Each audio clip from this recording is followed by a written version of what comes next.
But you cannot take away from the fact he's been begging Spence to fight for 2 years, walking up to him. What's up, dude? Straight up saying what he'd take for the fight. Do 50-50. I don't give a fuck. Let's do this. You know what I mean? So there's no excuse. We're just not doing that side of the fence. But how disingenuous is that they have to go across the fucking side of the street to take on Fury? The reason being, PBC doesn't have the $20 million. You think fucking Espinosa is going to give it to him after they do what they did? They fucked him. And on top, well, first off, he also turned down that Ortiz fight too. Remember, they first approached him. He said, "No, I'm not paying that kind of money." So he's had, you know what I mean? Like, he's put the line in the dirt. Like, I'm not paying past this. So now they're pretty much fucked. So now they need a pay-per-view or another platform because they don't have the money to pay him. The only person who can come up with that kind of money right now is either another investor, but usually investors want to see investment sheets. Okay, what is this guy, turned? So what are you saying? The last 2 fights combined has lost $30 million, and you want me to invest money into this? He needs Arum. It's like you said before, Jimmy, and I said it too. It's going to be pay-per-view from here on out for any of Heyman's guys that demand any kind of purse. It's going to have to be pay-per-view because this whole thing kind of pay them. Exactly. Yeah, who else is going to pay them? They have more buying. But here's the caveat, though, right, brother? Think about it. Think about if that 138,000 is really true. What's his name? Rick Glacier, who's doubling, tripling down on it. Think about that. Right. Say if that's true. That is so bad, man. That means they lose so much. They put it on pay-per-view. People, you're just gonna suck it up and say, okay, we're gonna lose $15 million. Let's do it. Yeah. So we were talking before, like about we were talking before about the these guys don't promote the fight, but then these guys really do promote the fights, and so that's why you got these guys that the part of that whole variable, all the variable terms in a contract on this fight. It's not necessarily A side, B side, or take it or leave it. It's like, well, it's like Ruiz would not have never gotten that such a high purse for the first Joshua fight had he not come in with short notice on a short notice on a second fighter short notice, like 2 days before the fight. And so here's what I'm saying: it's all negotiable all at once in terms of your flat fee versus your pay-per-view. So you got Porter and Spence; those are 2 marquee names in the welterweight division getting $2 million purse for a fee, and they weren't promoting that fight like they were getting a $2 million purse. You know what I mean? Like, so the point of the matter is when you're forced to do pay-per-view, that's a hard spot to be in. That's a very hard spot to be in for a guy who's not really like taking steps up the competition level. Like a Wilder or like a. You see, let's talk about the business side though. Are they really getting that kind of money, Pete? You think that? I believe the $2 million. You think that Wilder actually got 20 million? It was filed with the Nevada Tax Commission. So he got the 20 million. Let me ask you a question. Another question, Jimmy. Yeah. Now, why would I give you $20 million when I know I'm not going to profit? Like, bingo. So, exactly. See, there's something. Look, I know one thing about business. Because you are. I work for myself, and I have to, in order to get paid, I have to be giving somebody something back. They got to be making something back in order for me to stay in business, right? So there's something going on there when I know Al Heyman is not taking it out of his money; he's taking it out of somebody else's. So there's something going on. He gets 15% of the pay. Recognize. Okay. Think about that. So of course he's going to pay. He pays 20. That fight that night. Know what he paid in fees and purses? $29 million he paid out. He got 15% of that. That's $4,335,000, I believe. That was his slice. Because they're looking to get that fight, the next fight, the AJ pay-per-view. The AJ and Wilder I understand that. By them. Okay, we're going to give you, for like what Pete was saying, I believe what he was saying, you're vesting towards the future. Okay, so you were going to lose. How it was approached to them, because remember, they paid him. He also received $20 million for the Dominic Brazil fight. Now, that wasn't even on pay-per-view. That was an absolute dog. That was a throwaway. I mean, Showtime openly, I think I heard that they lost $14 million on that fight, but because they were supposed to get the Joshua fucking Wilder fight, which was going to make them a ton of money. What happened? He lost. Joshua lost. Boom! The wall came crashing down. Fucking surprised Espinosa still has his job. So now here comes the Ortiz fight. They offer fucking Espinoza to fight. He said, no, I'm not giving more than $3 million site fee. No, that's it. Exactly. That's So what he you see, offered. he's not willing to. No. Espinoza Exactly. Said Espinoza no. knows what's going on, so he There's no says no. profit. He says, "I'm not getting involved with that." There's no profit. So then what they did is they brought it to Fox. Fox said, well, we're not going to give you, I guess Fox cut some kind of deal. Heyman went out, got more investors, the same thing that, nope, we got this Fury fight. It's going to do between 7 and $1 million. And that's because that was the going rate that even Bob was saying too, 7 Right. so you see seven the to a million, which it isn't going to. you see the financial gymnastics they got to do that Al Heyman has to do. Look, he has to pay Wilder and Ortiz, the talent, right? He's got to pay those guys. Then Fox, he goes to Fox after Showtime says, nah, not us. And Fox tells them, well, who's going to pay them their checks? Al Heyman tells them, don't worry about it. I got that covered. Okay? It's too much of a headache to explain this is bad business. Look, just look at it as a numbers thing. Why would I give you money if you can't give it back to me? If I can't make a profit off of it, right? Which is what I'm looking for, is to make a profit off of it. He's becoming a Ponzi scheme. Right, that's what he's running. It's a Ponzi scheme. That's all it is. He's just borrowing money. Exactly. Who's still doing business with this guy, knowing that's what he's doing?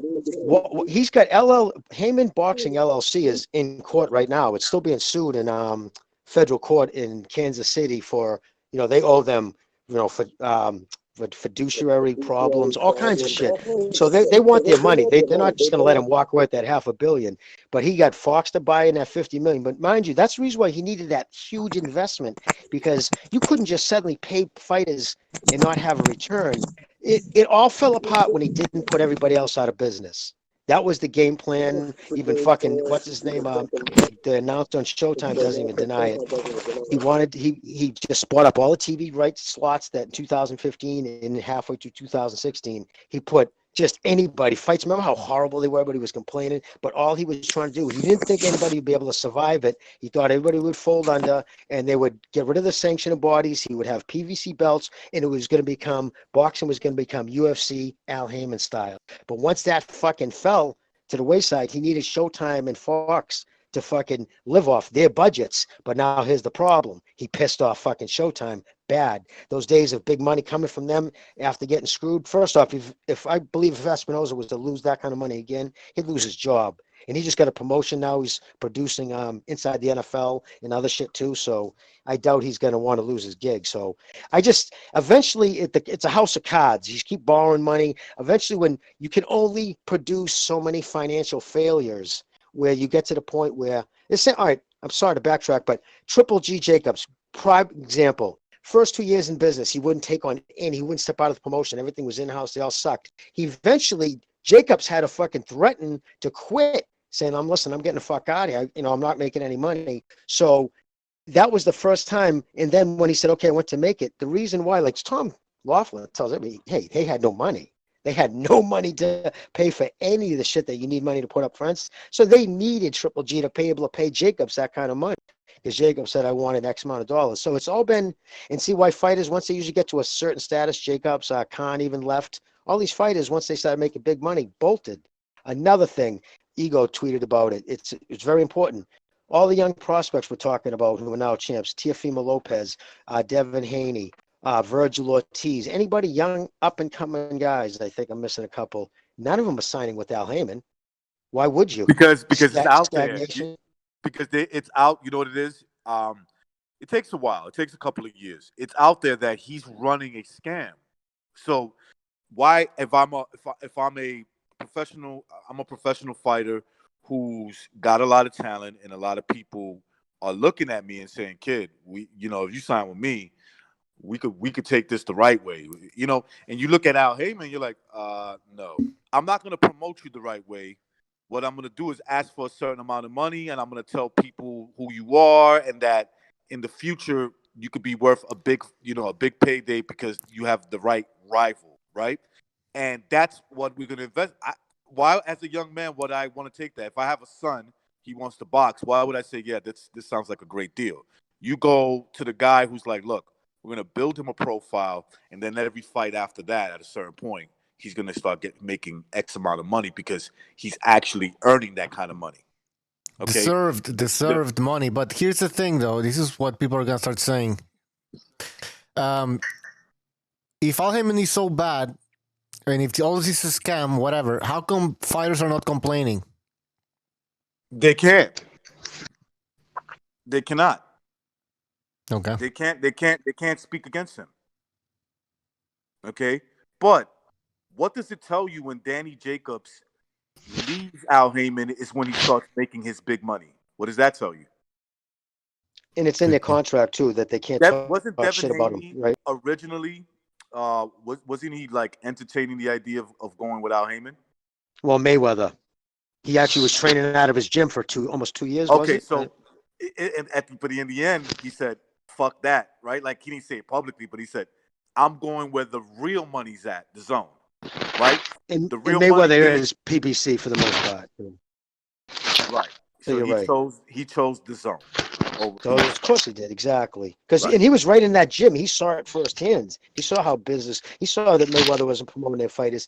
And Heyman uses shill promoters. And again, the reason why guys aren't gonna fucking complain, because he's paying them big money in the beginning, above average. I think it was 18-20% above, average standard.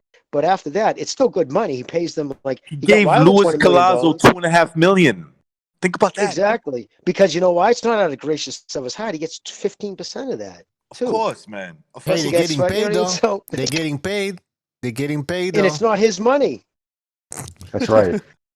Hey, but the problem is, but the thing is, it's not sustainable. You know what I'm saying? I got a question. So is this kind of like a Ponzi scheme? Exactly. No, it is. With right now, exactly. With Wilder, it is. People are putting up money. He's taking in money now to pay the people from the fight that hasn't even. You know what I mean? It's like he's trying to catch up. He's like 2 or 3 fights behind now, and he's now. Isn't that illegal though? Well, no, because he's upfront about it. Invest into this fight. This is the money we need to raise. We should get it back at pay-per-view. Now, Matt, do you think he told anybody at Fox when they talked about Wilder Ortiz too? Hey, listen, we're not going to take it to Showtime. First off, he probably told them, like, I was going to offer it to him. Don't listen to what Espinosa is saying. I was always coming to you guys. Believe me, it's not him. It's probably Watson in there saying, this fucking thing, you kidding me? This guy is one of the best pure fighters. This fight he was actually losing on the scorecards. He probably sold this up to that Michael Wagner, the guy from Fox. This thing's going to pull down 500, probably 600,000 pay-per-views, whatever fucking money. There might be some fucking spillage in the purse, but don't worry, Al's taking care of that. But so you guys are looking at this in pay-per-view numbers, because that's, again, all Fox cares about is they get 50% of the pay-per-view. And if they only got 138,000 pay-per-views, they only got 50% of that. So do the math. Even though put it this way, it didn't even cover the fucking fee that they paid to get the fight. That's the thing. That's the thing. These pay-per-view providers, I mean, they have this equipment and this networking where they can put anything on broadcast. You know what I'm saying? They can broadcast anything. In other words, they'll do it. The thing is, there's more like, instead of a Ponzi scheme, there's an actual product here. There is, but it's more like Jimmy's a loan officer for a bank. I don't have the credit to buy shit, and I got this piece of shit house here that's worth, whatever it's worth. It's for me inflating the asset by 2 or 3 times, and then Jimmy, knowing what we're doing, giving me a wink and a nod ahead of time about next week, him okaying it, him suggesting to his employer, to his fiduciary duties to his employer and their investors, and saying it's a sound investment for us to make. His ability to pay us is good. Heyman really didn't need to pitch anything. He had an inside man breaching a fiduciary duty for a number of investors that really, honestly, is these hedge funds are there with a lot of money, a lot more money than we're talking about here, but there was no hedge here. There was no hedge at all here. It was more like a commission base. Well, no, it was a hedge fund. They borrowed the money from a hedge fund, the Ivy Group. It was Waddell and Reed, and the hedge fund name was Ivory Group. They borrowed the money from there. There was an investment of that hedge fund.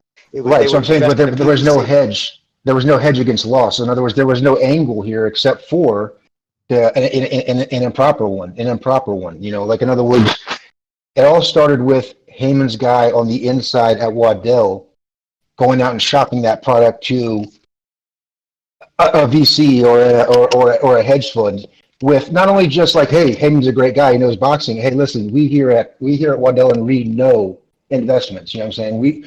We're going to go 50-50 on it with you. That's how strong we are with this guy. He knows. Are you familiar with his concert promotions? Right. So if Heyman didn't have that, that's before Heyman walks in the room, Jimmy. You know what I'm saying? Before Heyman even walks in the room, this guy from Waddell is fucking stroking him off from one end of the room to the other, and going dollar for dollar. He now works for Heyman. That's right. The CFO of fucking Heyman's company. That's right. Part of the lawsuit. That's part of the reason they're suing him. They're saying that was like dirty as fuck. Correct. So that phase has changed. Right. The first phase of it was just collecting the 2 and 3 guys. So they So they couldn't make the 1 and 2 fights without going through Al Heyman. Then it was this Waddell and Reed injection. Not only did they do PBC, not only did they put it in their own pockets, not only did they overpay their own fighters, overinflate the asset price of their own fighters, so they would basically pay them not to fight in a lot of cases. Overpay them, and the way the market too is to make it look like, I mean, people in the know they know better than that, but it's to make it look like, you know, he's some type of big star that when he puts him in the fight with, let's say, Wilder, Joshua, you see, look, he's worth at least, you know, 60-40. Come on, bro. You get what I'm saying? No, he's worth at least $20 million. That's why you and I sell back and forth to each other. That's why I sell you a house that's worth $10 million for $20 million, so that when you go to sell it to Jimmy, you could say, "Yo, I just paid $20 million for that shit." That's right. You see, that transaction between me and you had nothing to do with it. But that's so fucking shallow. This is so easy to figure out. Man. Yeah, it's so shallow that you wouldn't do it unless you got paid a commission on every dollar that went to the fighter's pocket. See, he's not worth $20 million. Deontay Wilder. We know that. You seen the housing market? No. Yeah, here's what I'm saying. Deontay Wilder's not worth the $20 million that he's getting. It's a scam. It's the way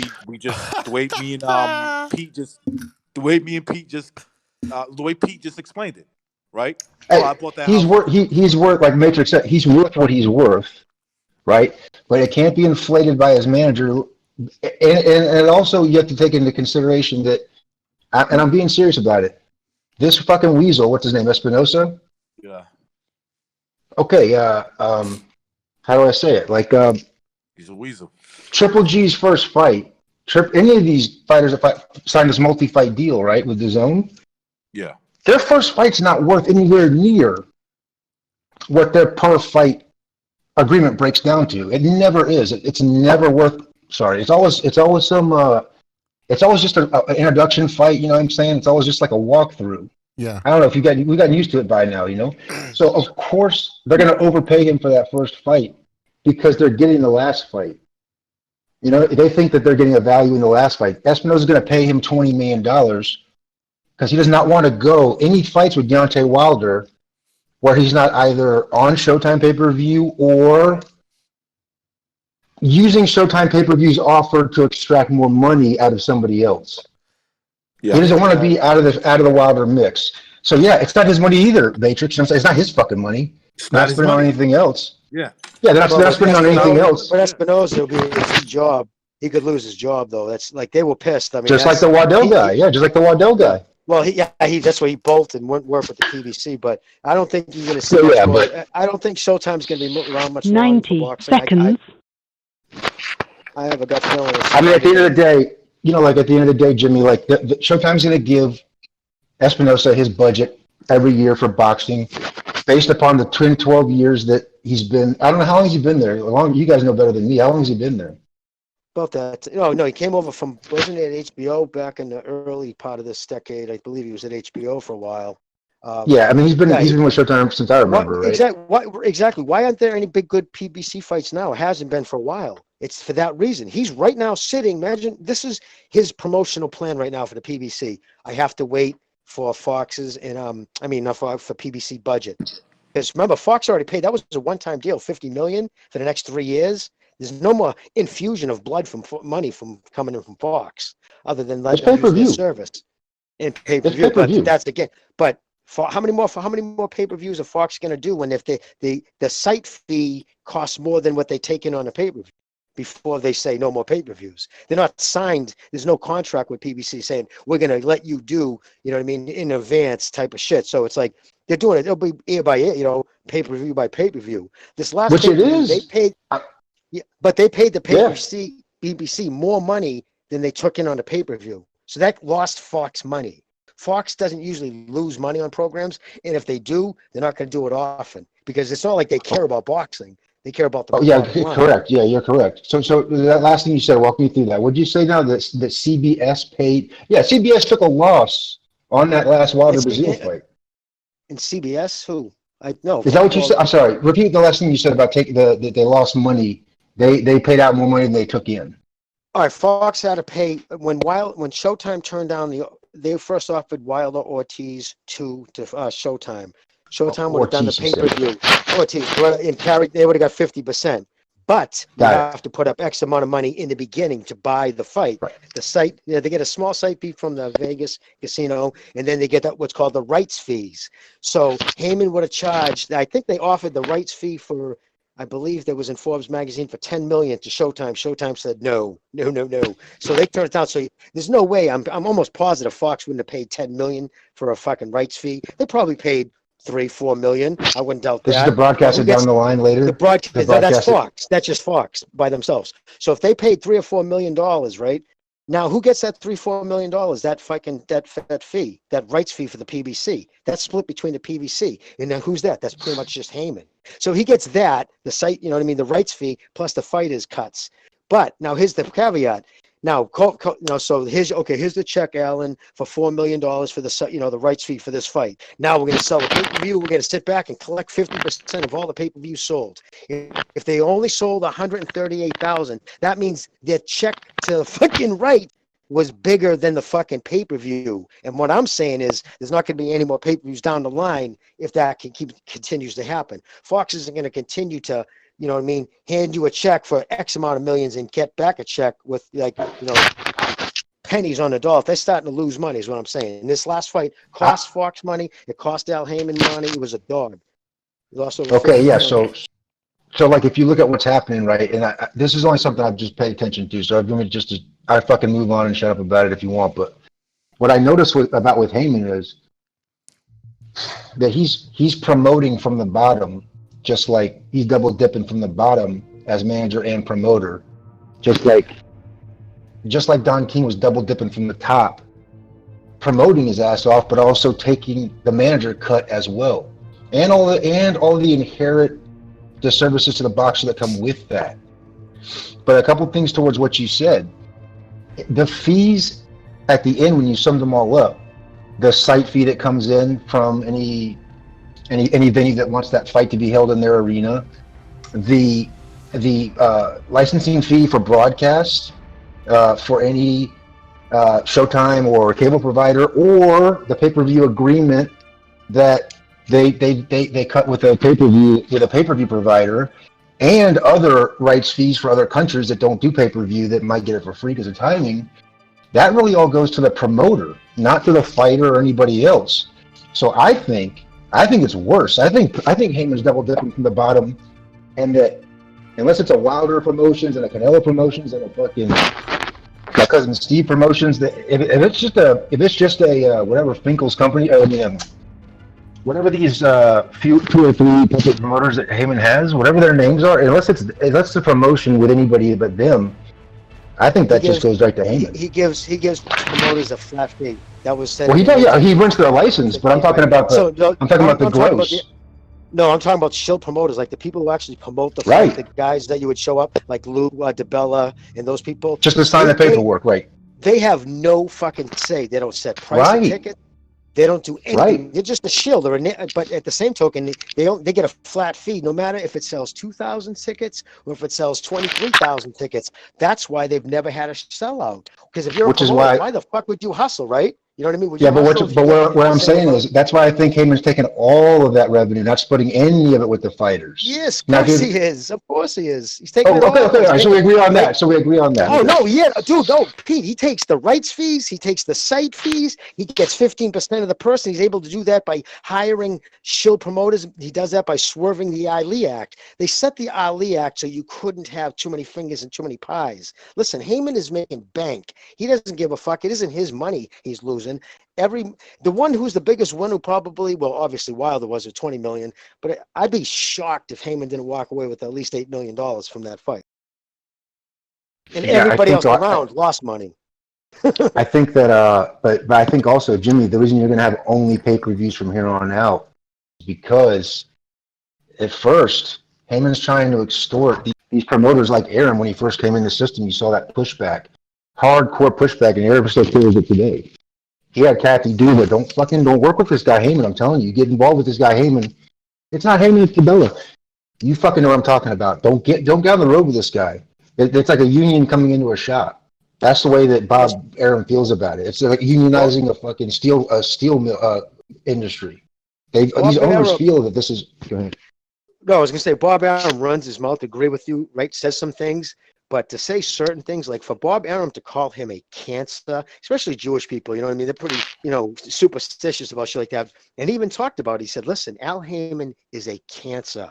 He has been the worst thing to happen to boxing on so many levels.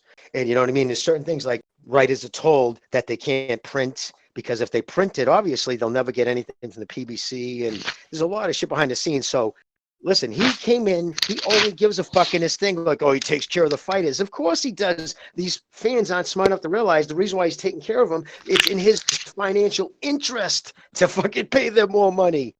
You know what I mean? It's all been a fucking... That's an old school. He gets, the PBC fucking company is him, Watson, that fucking, that broad who does his PR, the freckle-faced redhead lawyer, and that other fucking dude from the CFO, who probably pays just to keep him from testifying to the feds. You know what I mean? Seriously. It's he is making, but what it is he's so smart. He's from Harvard and he knows how to bury shit in paperwork. You put up enough different, you know what I mean? Basically, not to say, you know how you could bury things. You bury your losses. So he doesn't show on a spreadsheet. But yeah, but my point is there's only so many bridges can be burnt. There's only so many people going to put up that kind of money. Wilder is now a $20 million fight guy. Very seldom he's a fight to go back. And the thing is losing money. If he's losing money. So now who's going to invest? He needs Tyson Fury. My point being at the end of all this, he needs Tyson Fury. And Fury, obviously, they want that big money. But in order to get that kind of money, Fox, will you pay again? I know you lost money in the last one, but will you, invest in this? And he doesn't have to worry about that because if he fights Fury, I'm sure it'll be on ESPN or they'll go through that way, or it might be probably an ESPN pay-per-view. You know what I mean? But I don't think that people think about the fact that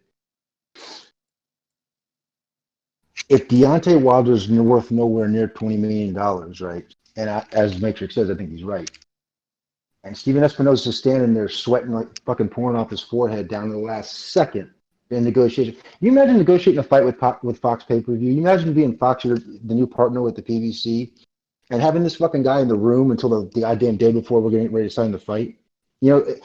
That's a look like pitting one against the other. That's PBC thinking they're in such a position where they can have Espinosa standing there with his arms folded, posturing $20 million, posturing $30 million, posturing $40 million for Fox to agree to take something that. They know that. They know he's full of shit. You follow what I'm saying? And then the last night, they sell it to Espinosa.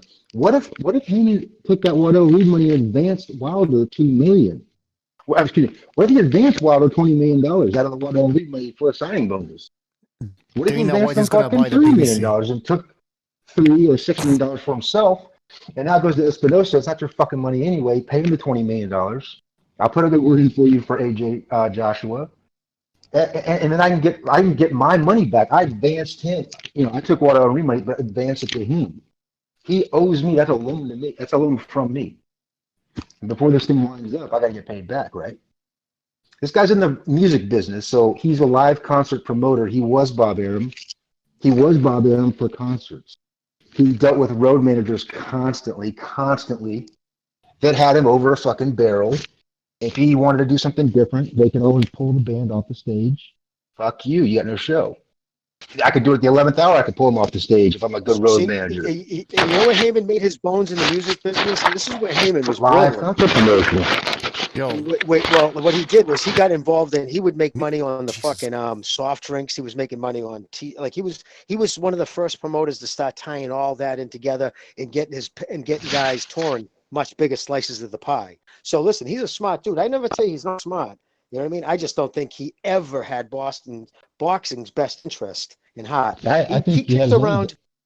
Yeah, he kicked around being he said for years he would hang around with the guy from HBO. I forget his name off the top of my head, but I can find the article. And he would tell him, he said this guy, Al would call me at 11 o'clock at night after a fight and say, oh my God, I could run that sport. I'd turn that thing. And then once the UFC became popular in the turn of this past decade, started making bank, that's when he said, fuck it. And he started running getting involved more and more. His plan was to turn it into the UFC, but him being Dana White. His pitch to Waddell and Reed was that his plan was to turn it into the UFC and then sell it off. That's the difference. He needed a Zuffa, but no Zuffa would sit down. I don't know if that's their name. I'm sorry if I'm mistaken it, but he needed a Zuffa to sit down and buy that. He could not get that. But no boxing promotions ever got that. He therefore then found a guy that works for Zuffa to pitch it to these Zuffa brothers, since you got their ear, the loan officer. That's his whole fucking job.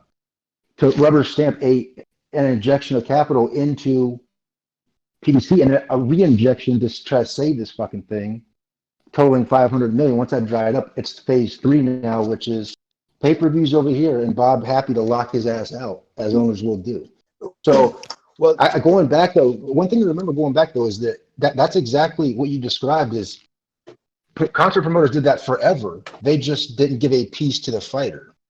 Exactly. So, Arum is doing that day after day after day. It's his whole career. Heyman has learned management from the promoter side, is what I'm trying to tell you. That's why he says I could run this sport, because I see the arena you guys are putting this boxing match, and it's the same one that I use when I put a concert in there. It's the same one, and I know what you're paying the fighters because my brother's a fighter, and I have one fighter. I know because I pay the bands. I pay the bands. What I tell them, I'm not making all this fucking money on these seats. Like, you're gonna get paid what the market's worth in LA or New York, right? So when he says he could take over, he's saying, I know what they're telling my brother is bullshit. Because that's the same shit that I tell Aerosmith. That's the same shit that I tell so-and-so. So that's why he was so confident he could do it. And that's why he could do it. I mean, in other words, he's been promoted. He's been doing, how do you call it? He's been dealing with managers in terms of being giving away, in his opinion, giving away 20% his whole career. He's just double dipping from the bottom now.